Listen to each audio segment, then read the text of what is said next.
Okay, Jamie is not there, but anyway, she will come. Okay, let's call the meeting to order. You all received the agenda for the meeting today, and then let's approve the draft agenda as it was circulated. All those in favor? Opposed? Motion carried. Agenda is approved. Item number 2 on your agenda. Review of the approval of the draft minutes of May 27 meeting.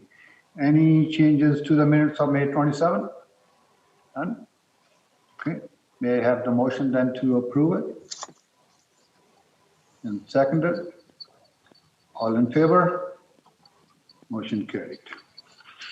Okay. Then item number 3 is update from the clerk. Kate. Great. Thank you very much, Mr. Speaker, and good morning, members. My update this morning will focus on a number of operational changes related to COVID-19 in our province's recent move to step 3 of BC's restart plan. One of the most exciting changes is that for the first time since March of 2020, we are able to welcome visitors back to the Parliament buildings. Our indoor guided tour program resumed with small groups of visitors on July the 2nd. And I'd like to commend the Parliamentary Education Office team for the wonderful job that they did over the past year offering innovative online learning opportunities. The team is now able to safely welcome visitors again to the building, and their gift shop is also open 7 days a week. So it's a very positive milestone for everyone. I also wanted to express appreciation to the Parliamentary Dining Room team, who has recently resumed the pandemic service hours Monday through Friday. And like so many restaurants across the province, the team adapted quickly to changing health requirements, including the establishment of a curbside takeout service. And while that takeout option continues, we are again very pleased to see the team able to resume full service hours to the public and all dining room guests. One key measure that remains in place is our requirement to wear a mask within common areas on the precinct grounds. Current public health guidance recommends continuing to wear masks in indoor public spaces for anyone 12 years of age or older who has not yet been fully immunized. So for the foreseeable future, masks continue to be required in communal indoor spaces for our employees and visitors, and we'll continue to monitor public health advice and recommendations in this area. I also wanted to express special thanks to the frontline efforts of our incredible Legislative Facility Services team, who ensured the health of all building occupants over the past 16 months by implementing immediate and extensive cleaning and safety protocols and minimizing the risk of transmission in our environment. I'll also acknowledge and extend special appreciation as well to the innovative Hansard Services team, who just yesterday celebrated the end of the spring sitting period. Our ability to quickly adapt to hybrid and remote participation in the House and committee proceedings relied so much on their ingenuity and dedication. And then in closing, I'll just simply acknowledge all staff of the Assembly and how innovative, adapted, and dedicated each and every colleague was during the pandemic to support our institution during unprecedented times. Indeed, the past few years have resulted in so many organizational changes for staff, and I wanted to also take this opportunity to thank each of them and to encourage them to seek opportunities this summer for well-deserved rest and renewal, knowing that they have served the institution so well during a challenging time. Thank you. Okay. Any discussion or questions, comments? None? Okay, let's move on to item number 4 then on our agenda, respectful workplace policy. Kate, please take us through that. Yes, thank you very much, Mr. Speaker. In the meeting materials today, there are 3 distinct supporting briefing notes with respect to the respectful workplace policy, as well as a copy of the policy. And as we go through the materials, I'll help draw the committee's attention to these supporting documents. In order to provide some background and some context for these recommendations, I'll provide a brief overview. On July the 3rd, 2019, the Legislative Assembly Management Committee adopted in principle a respectful workplace policy. And to ensure that we could sustain confidence and trust in the policy and its associated processes, the committee determined that the policy would be best overseen by an individual independent of the Legislative Assembly. As such, the committee established a working group to oversee the selection of an external contractor to review, implement, and operationalize the policy. Following a competitive bidding process, DPRA Canada was selected as a successful proponent to undertake this initial work.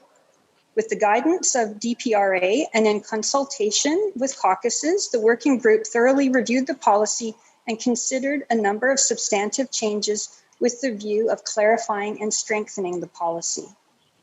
Following the general election in 2020, a new iteration of the working group with renewed membership, including Sonia, Michelle, and Peter, was established in December of 2020 to continue this work.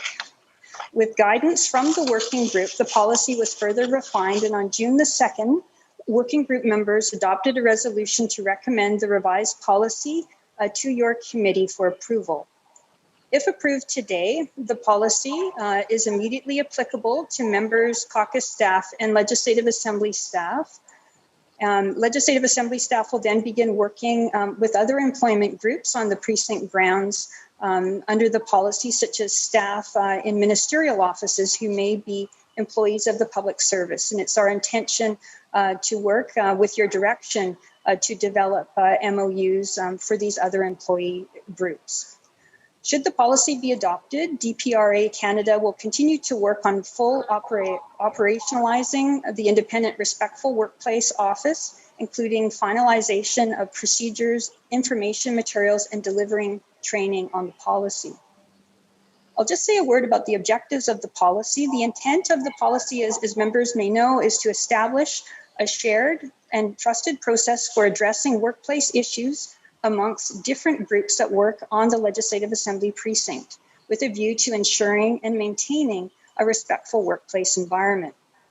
While each Legislative Assembly administration has their own workplace conduct guidelines and policies, this overarching policy provides a framework, a mutual framework that also ensures a shared understanding of acceptable and appropriate behavior with respect to our interactions with each other, and also an independent support process to fairly resolve issues that may arise between participants of the various groups. The policy establishes an independent, respectful workplace office that will provide training to all participants and offer support through education, advice, coaching, and mediation. Should a formal complaint arise, the independent, respectful workplace policy will investigate complaints promptly and impartially. So with that, that brings us to the first recommendation brought forward for your consideration. As I mentioned, if the respectful workplace policy were to be adopted approved and adopted by your committee today, it will replace the existing version of the policy that was adopted in principle in July of 2019. So I certainly welcome, Mr. Chair, any discussion with respect to the recommendation that has been brought forward by the working group. And that recommendation is would require a mover of the motion, but the motion is that the revised respectful workplace policy be adopted as presented. So I'll leave the discussion in your hands, Mr. Chair. Okay, before we put the motion up on the screen, any comments, any questions for Kate? Okay, let's do with one motion first. Sorry, Peter. I just want, I know it's a bit of a minor edit, and I didn't see it in all through the committee stage, so I do apologize. But we do reference the NDP's respectful workplace. I know we have one. I'm pretty sure the Greens have one. Can we just add in the actual names of the caucuses that have it, either all in or not in? So, as a minor edit, I would suggest. We would be happy to add the BC Liberal Caucus to the list of, we have a list there on page 1 of the policy, I think, that Peter's referring to, and we would be happy to make that amendment with the support of the committee. Yeah, absolutely. And may I ask Sonia as well for your Yes, copy? please. We see the Yeah. thumbs up. Thank you. So those are the friendly amendments. I think we can keep them as suggested. We don't need any further motion to amend the existing thing. So if no objection, then we will just have the motion on the screen, which reads that the revised respectful workplace policy be adopted as amended with an effective date of today's date. Yes. Okay. Chair, can I just speak before we leave the discussion stage? Sorry, Gary? Is this a document that is taken from another source? Is this an original document, or is it one that is in effect elsewhere and has been cribbed or copied? Okay. If I understand your question, Gary, this is a policy that is unique to the Legislative Assembly. Is that which has been developed over a period of time? Is that? It's the wording that I'm interested in. Oh, okay. Is it unique? Is it a unique document? Yes, it is. It is reflective of this unique workplace environment, and the intent of the policy, as noted, is to apply to so many distinct work groups within the environment. So it is very much a one-of-a-kind policy that has been tailored to meet those objectives. So page 10, subsection 5 says all participants are required to cooperate during investigation. Is that an aspirational statement, or is there a compatibility factor that's outlined elsewhere? The policy has been developed, I know, with the good faith and input of all caucuses and all policy participants. So in adopting this policy, it does become an expectation for all those who fall under the policy, including members and staff. So it's aspirational and there is no compatibility. Is that right? I would agree with that interpretation. I'm not sure if my good colleagues, Jennifer Arrow is also here at the meeting. She has been instrumental in assisting us with the development of the policy, and Susie. But yes, the policy does not provide for any explicit remedies should there not be cooperation with the investigation. So Gary, are you suggesting that instead of reading it, all participants are required, I should say all participants are expected? Is that what you're trying to get at? No, I'm just saying that the wording is troublesome. There is no definition of cooperation in the definition section. Cooperation or to cooperate is obviously a subjective decision. I don't think anything turns on it, except that we should be as precise and careful in wording to future problems as we can be. Michelle? Michelle? Unmute. Thank you, Raj. Just for members of LAMC, and especially through the work that I was doing with Roseanne and our legal team, this wording was all looked at and vetted. And though aspirational, it is also expectational. So it was okayed through all of the legal piece that we have in regards to what this looks like. So. Kate.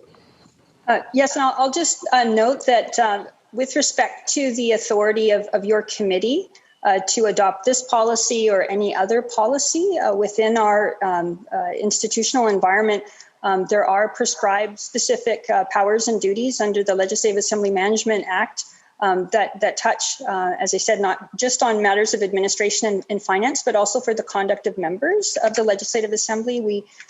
So in the context of Section 3 of the Act, this committee indeed has the authority to adopt such a policy on behalf of the Legislative Assembly. Okay. Gary, your hand is still up. Are you unmuted? My question has been answered. Thank you. Okay, then you can lower down your hand on the screen. You don't have to go away. All right, here he is. Anyway, Sonia, you have your hand up? Well, Mr. Speaker, I'd be delighted to move the motion that the revised respectful workplace policy be adopted as presented. Okay, motion has been moved, seconded. Sorry, the policy was amended, so it just needed to say as amended. As amended. Let's see yep, okay. And it was seconded. All in favor? Opposed? Motion carried. Thank you. Kate, what's the other two? Thank you. And just for the clarification of members, we did note the preference to state the individual caucuses who I understand all have applicable policies in this area. The language on page 1 on closer examination, it did note applicable policies within any recognized caucuses, but pursuant to the direction provided by the committee, will explicitly state for clarity the name of each caucus. Okay, what's the next motion? Yes, thank you. So the next, let me just see here. The next recommendation that we are seeking your support on is on, let me just see, I've got, the second recommendation is for the consideration of the committee to consider and approve a list of external investigators. So you will see that supporting documentation in the meeting materials today.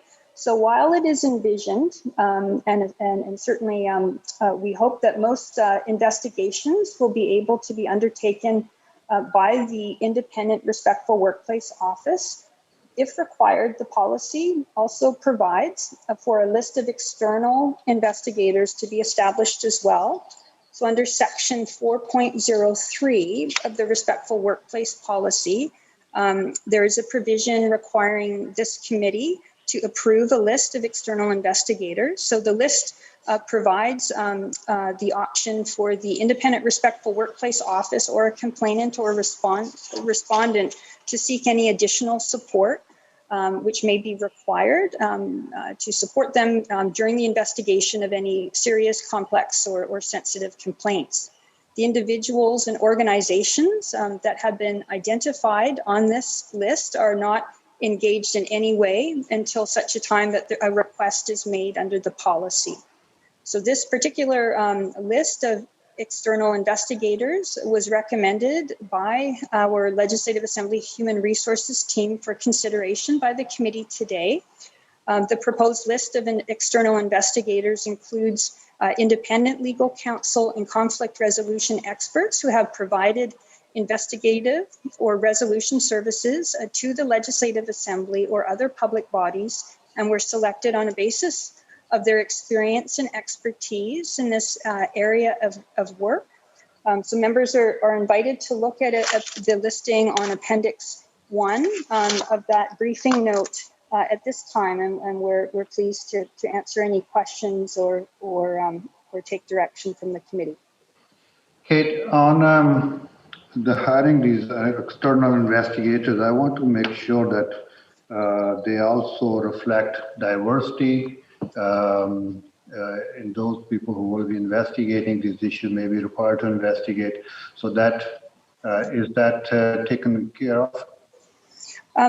That's an important observation, Mr. Speaker. I do know that Roper Grayell is a large and diverse organization with a number of a variety of individuals a part of that firm. But we're pleased to take any advice from members of the committee if there are other potential firms that you think would be appropriate to consider as an amendment to this list at a future time. The purpose of this initial list was to ensure that we had the approval of the committee to have some external investigators identified and available should it be required. But we're certainly happy to have a further look at, and additional names are very welcome. Maybe some wording can be added to the motion where it says be adopted as presented today, reflective reflecting diversity, to that extent, something like that needs to be, I think, explicit. If I may, perhaps in anticipation of the next recommendation to be considered by the committee, the working group is going to be undertaking a new procurement process with respect to the continuation of contracted services under the policy. And it could well be a direction given to the working group to ensure that diversity is a key element of any, the capacity to provide services from a diversity perspective is incorporated into the contractual arrangement, as well as any additional external investigators that the new contracted service provider may wish to bring forward and recommend. So we could deal with it at that stage, if you like, Mr. Speaker, or we could entertain an amendment at this time. I'm in the hands of the committee.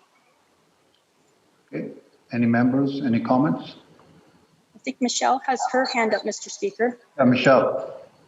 Yes, thank you, Mr. Speaker, and thank you, Kate. I agree with Mr. Speaker, and I don't see a lot of diversity or representation for visible minorities through these firms at this particular point.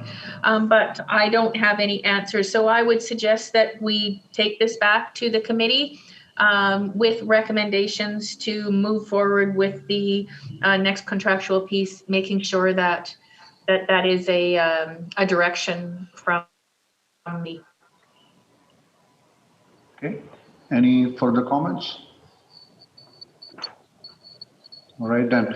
So, Kate, maybe you can guide us. So, do we need to just then table this motion until such time, or can we make that amendment now to reflect that direction that we are talking about? I would suggest that it would be very helpful for the committee to ensure that we have. Then we know at minimum that we will have this for should they be required. And that if there is, given that there is a need to ensure additional names be brought forward, that task be provided to the working group and to staff to ensure an amendment, additional names be brought forward at the first opportunity. Okay, everybody agree with it? All right, let's have that motion then on the screen. Artur, please. Just making one modification to reflect that.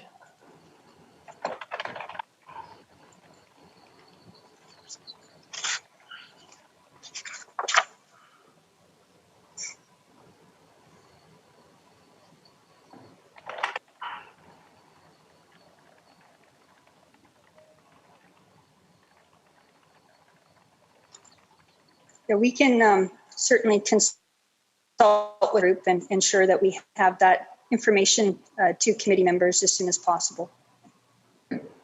Thank you, Artur. There we go. So it reads, I move that pursuant to section 403 of the Respectful Workplace Policy, the list of external investigators be adopted as presented on an interim basis, and that a further review of external investigators be undertaken to reflect diversity, and that, there's a double that there, that list be brought forward to the committee at the earliest opportunity. Somebody to move?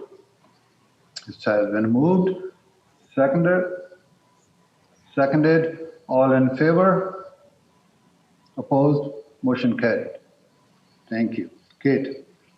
Thank you, members. The third recommendation for consideration today is the selection of a contractor for the continued operation of the Independent Respectful Workplace Office. As I mentioned earlier, the Independent Respectful Workplace Office is currently operated by our external contractor, DPRA Canada. This contractor was selected by the committee's working group through an RFP process and entered into a general services agreement with the Legislative Assembly in spring of 2020. The agreement has already been extended once previously, and it is now set to end on November the 4th, 2021.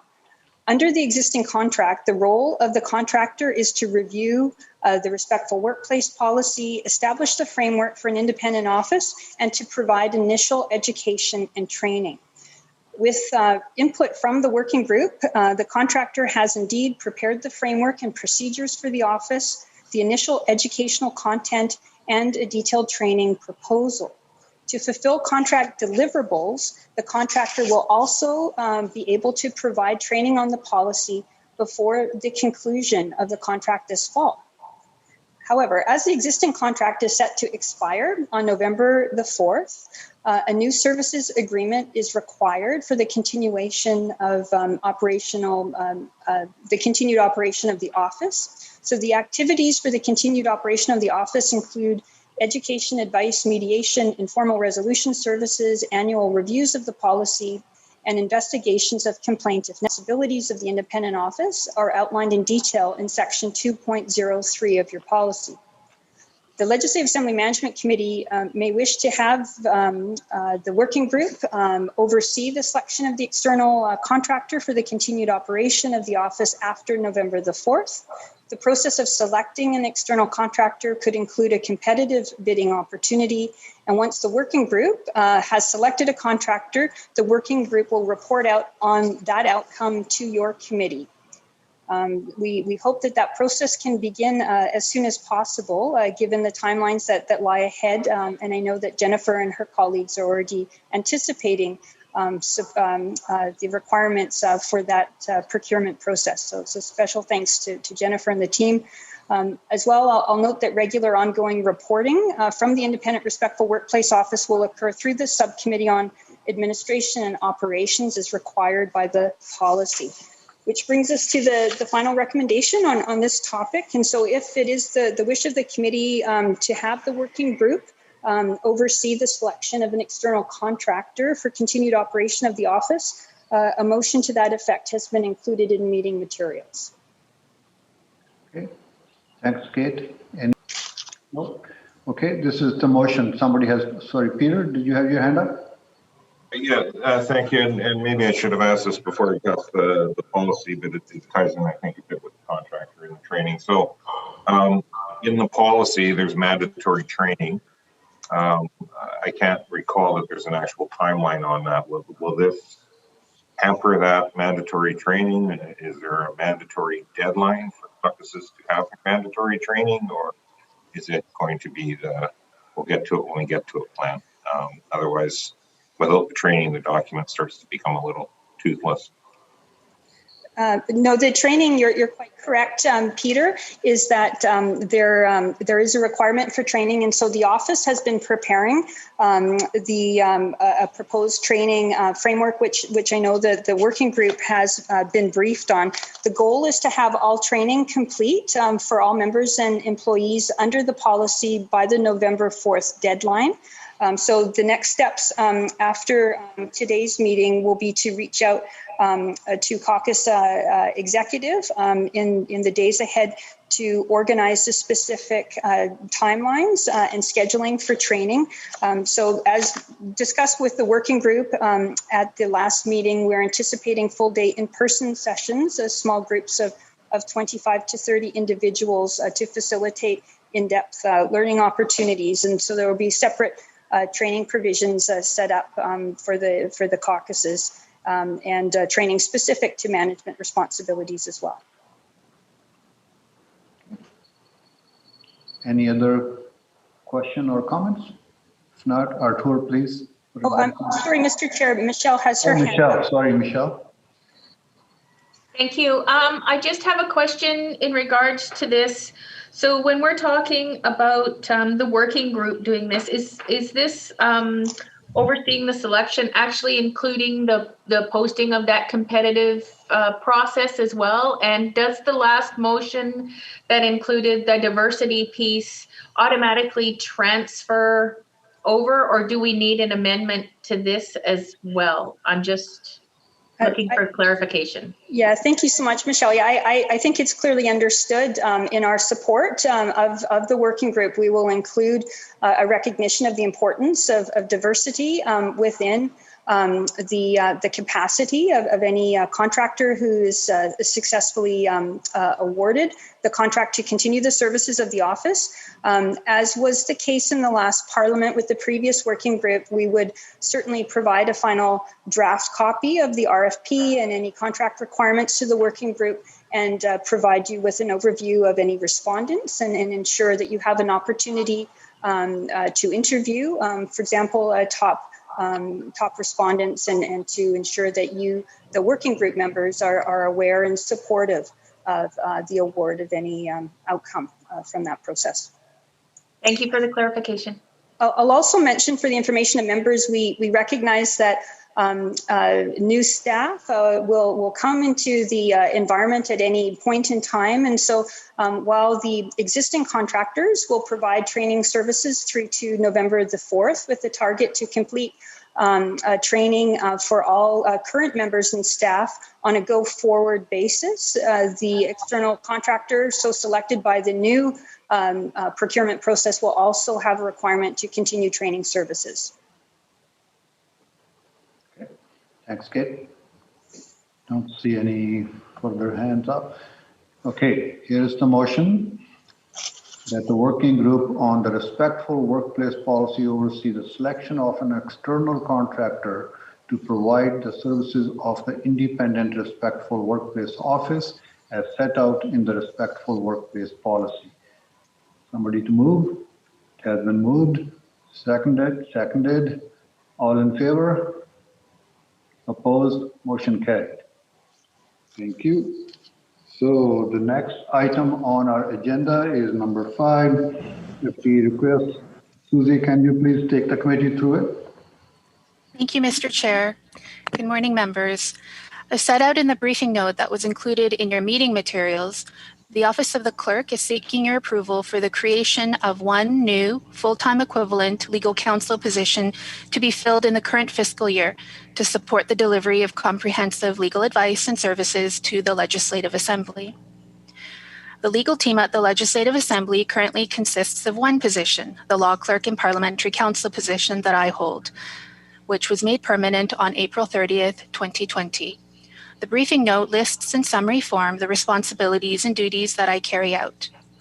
And the proposed legal counsel position would generally support me in my various areas of responsibility, but their primary focus would be on the corporate legal and good governance needs of the Legislative Assembly administration. The ideal candidate for the position would have 3 to 5 years of experience as a lawyer.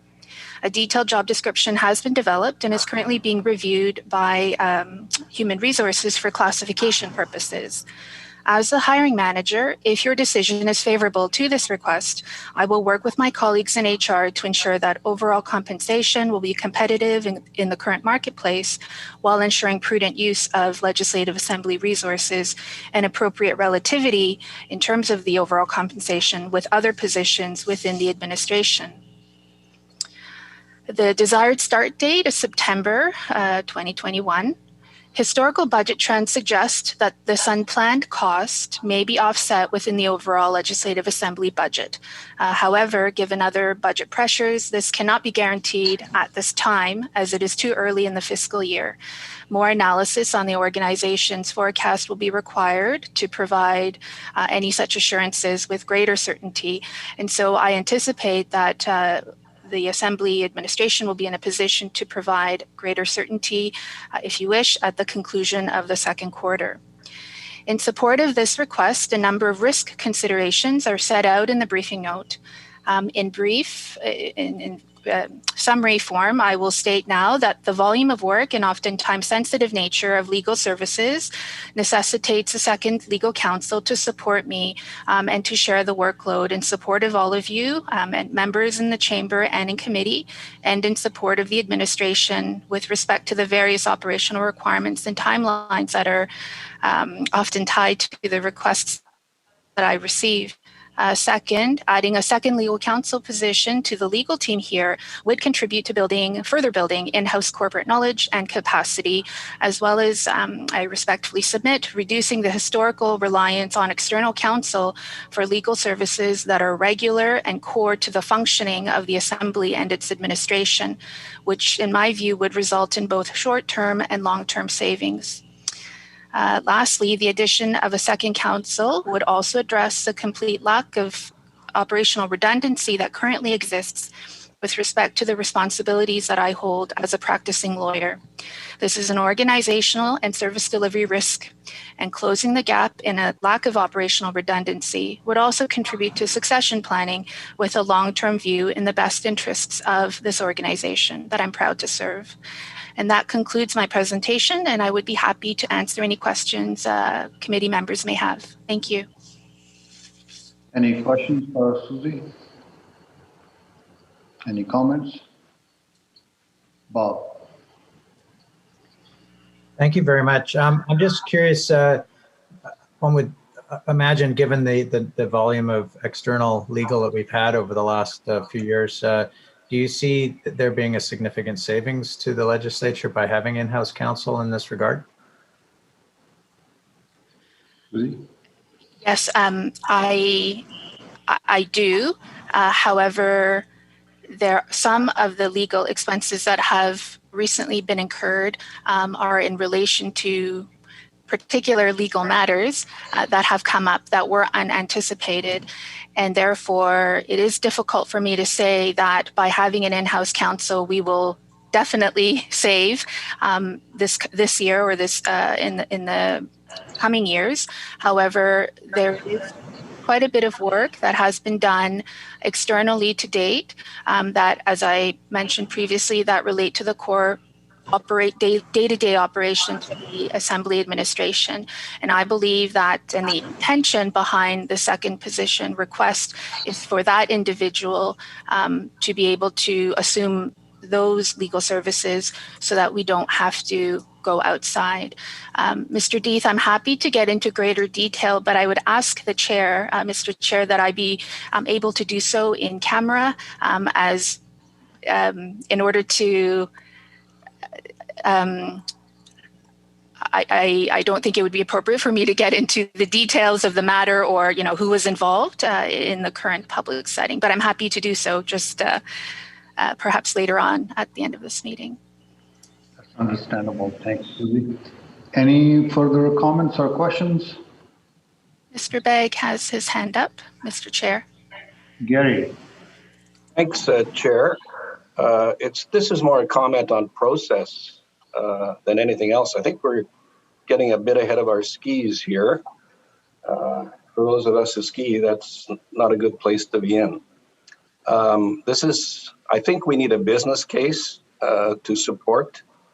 I think it's just a good business practice to do that. We need some metrics attached to this. There are no metrics attached. So I would find it much easier to make a decision on this item if a business case supporting it were advanced to us. We're being asked to make a decision to enhance staff. It seems like a reasonable thing to do, but the public would expect that we would do our due diligence. And in any event, I think it should be supported by a business case, which clearly articulates the metrics attached. We do contract out some legal work. What does that cost? How frequently do we have to use it? Would it be more cost advantageous to continue that practice? I'm reluctant to make a decision without a fulsome business case that justifies. Thank you, Mr. Begg. I had prepared the briefing note that was part of the information that was provided to the committee, anticipating that this would be a discussion that I would be making this request to you in public. Again, I'm happy to get into some metrics and figures, what we've spent for what reason in an in-camera portion of the committee, if that is the wish of the committee.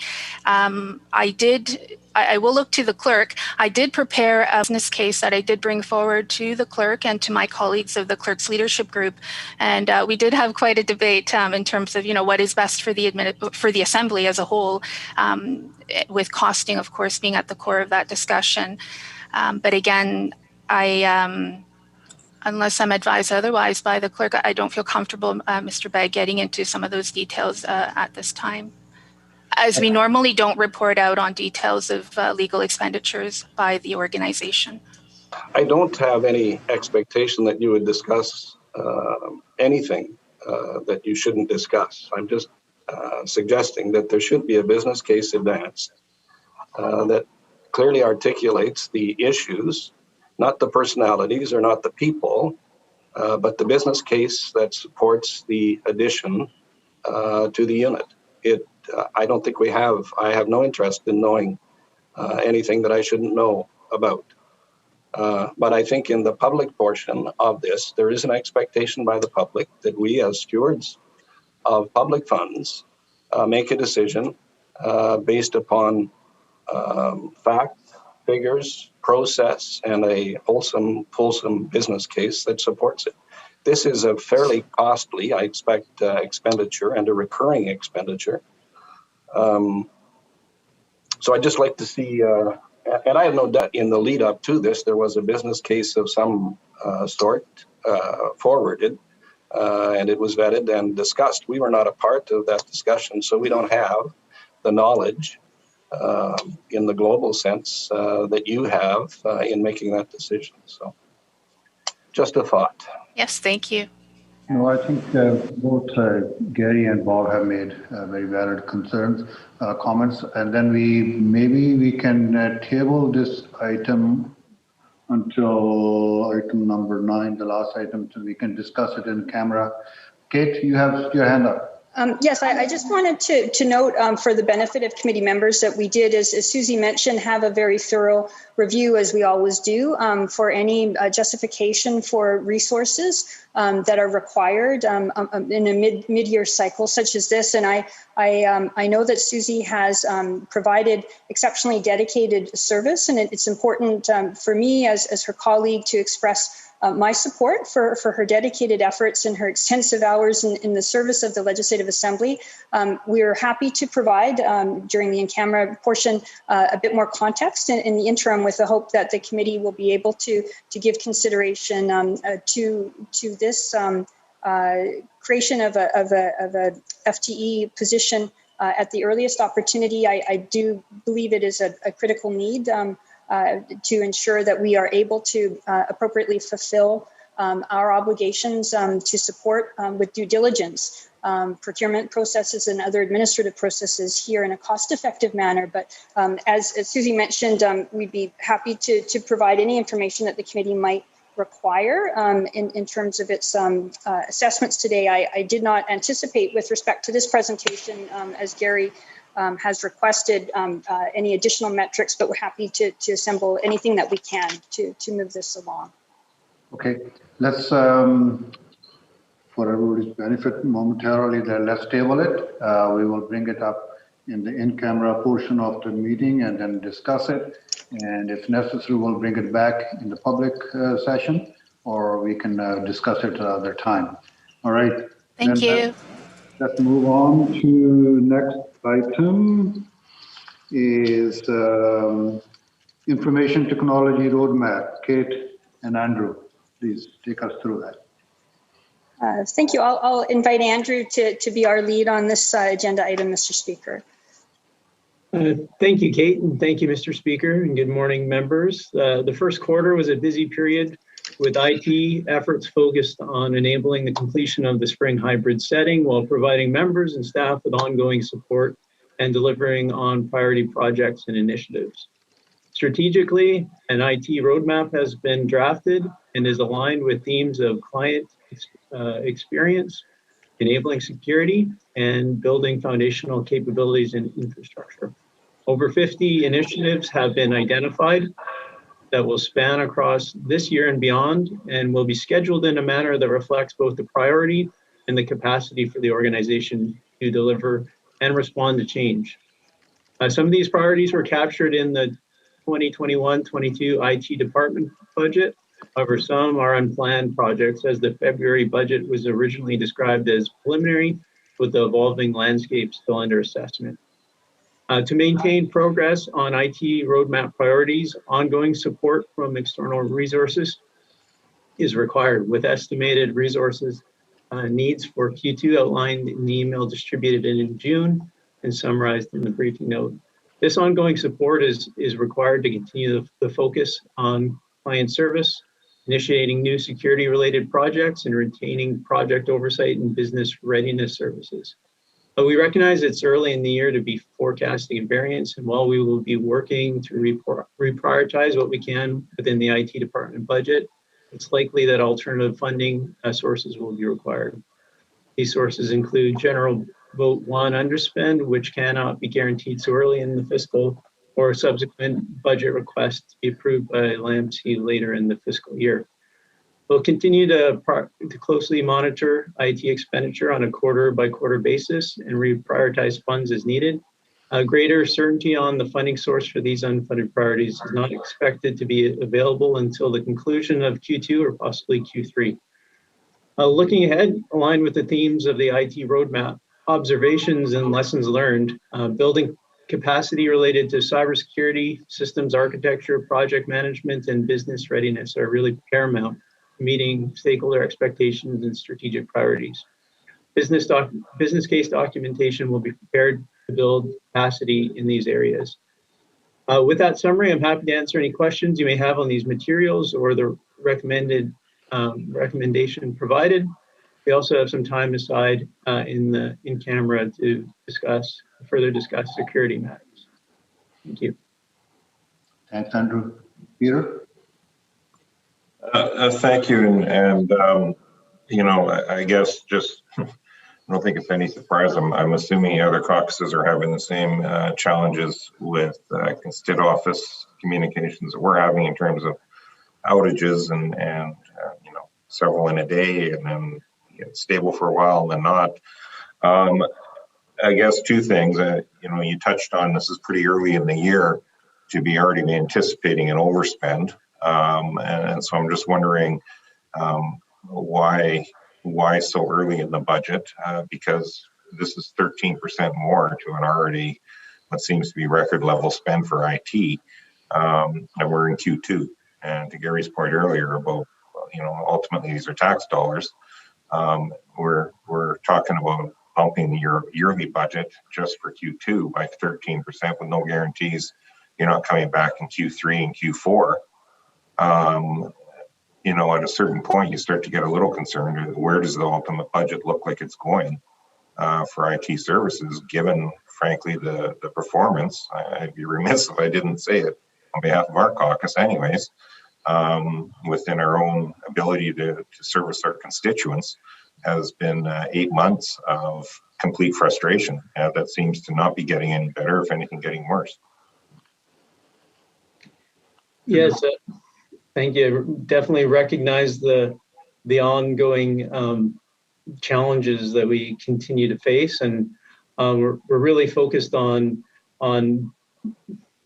these priorities to help address that technical debt that exists within our network and infrastructure, and really focusing here in Q2 to try and address those concerns by making sure we have people on site addressing these issues and proactively working to address this. And I definitely recognize those, and we're working to really manage the financial aspects of this as carefully and as prudently as possible. Kate? Unmute. Thank you, Mr. Speaker. I did want to note that when we were in a position to present the full budget to your committee some months ago for the present fiscal year, we did take the opportunity to flag that the budget at that time was based on a very preliminary roadmap, and what we brought forward was the best that we could envision at that point in time. We made a commitment to continue to work to validate the budget requirements and to prioritize investments along the same themes that were supported by the committee at that time and that Andrew has put forward today with respect to the foundational work that needed to be required, a focus on client experience. And I very much appreciate the comments and the challenges that members have noted, Mr. Millibar, with respect to constituency office concerns primarily this week. I know the team is very focused on resolving those. But in addition to client experience and the security aspects, that the foundational components, as Andrew said, are significant with respect to the changes that have been brought forward in a short period of time. I'm confident that the team will get us to a better place at the very first opportunity. But again, the budget initially put forward some months ago to your committee did anticipate the likelihood that additional investments would be required to sustain those commitments in support of members during the fiscal year. So I just wanted to provide that context because I appreciate the questions and the ongoing challenges that we are continuing to address. Okay. Anybody else? No? Then, Andrew, you have a recommendation for the committee to consider and pass a motion? Yes, I do. In terms of the recommendation that the Legislative Assembly Management Committee authorize the Q2 unplanned IT expenditures totaling in approximately $750,000 under assumption that further analysis and refinement will be undertaken to determine what portion of this amount can be accommodated within the approved Vote 1 2021-22 budget. Okay, any comments? No? Arthur, can you put that on the screen, please? Okay. So the motion reads that the unplanned Q2 information technology expenditures be approved as presented up to $750,000, subject to further updates on financials and IT roadmap progress provided at the conclusion of each financial quarter to the subcommittee on finance and audit and the committee. So, anyone to move it? It's been moved. Somebody to second it? Has been seconded. All in favor? Opposed? Motion carried. Thank you. Now, I think the next item, we need a motion to proceed in camera to consider security and personal matters. It's been moved and seconded. All in favor? Opposed? Motion carried.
Okay. We are now in public. Yes, we are in public now. If there's no further discussion on the agenda, motion is to move to adjourn. Right? It's been moved, seconded. Somebody seconded?